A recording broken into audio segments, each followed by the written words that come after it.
So this is a LML Duramax. I think it's like 2013 or 2014. This truck spent some time in a shop a couple towns over from us. And what it was is the customer traveled from Louisiana, came to Texas to work on a pipeline that we have coming through here. And he had one of his up pipes crack and break in half on him. So you can see all the soot up underneath the back in the cowl area at the rear of the engine where the up pipes live. So this gentleman took it to a shop locally to where he was working, and they pulled the cab off of it and did the up pipes and exhaust manifolds and a down pipe and all that good stuff. Fast forward 7 weeks later, this customer goes and picks his truck up because this particular shop cannot figure out why they can't get the truck to run. And they had no problem with the ECM. They were just having issues, and the customer opted to pull it out. So what we found was, and it didn't take very long for us to find it because we see it very commonly in these Duramaxes. So when you pull the cab off, you have to disconnect the ECM. Duramax trucks have very, very fragile ECM connectors. And you guys that work on them, you'll understand what I'm talking about. If you're not careful with these ECM connectors, they will break the pins off the side of the ECM, or the slide latch will actually break inside.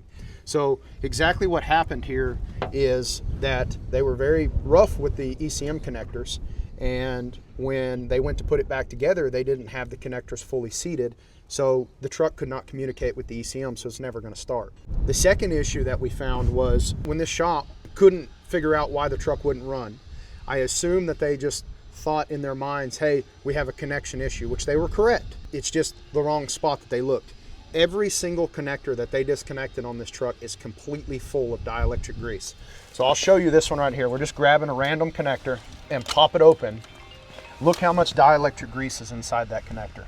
That's not really what you're supposed to do. And if you had a cab off of a truck and now it won't start, dielectric grease is probably not going to fix your issue. So we're going to go through and clean all that dielectric grease out.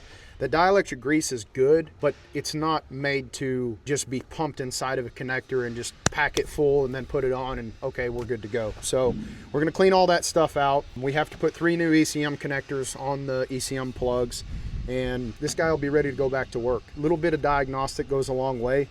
If you can't figure it out, you can't figure it out, but it is a pretty simple one to figure out, especially if you've been working on Duramaxes. If you have the knowledge to pull the cab, you should probably know that the ECM connectors are very, very fragile. The dielectric grease actually swole up the weather pack inside the ECM connector, so they were not fully seating down.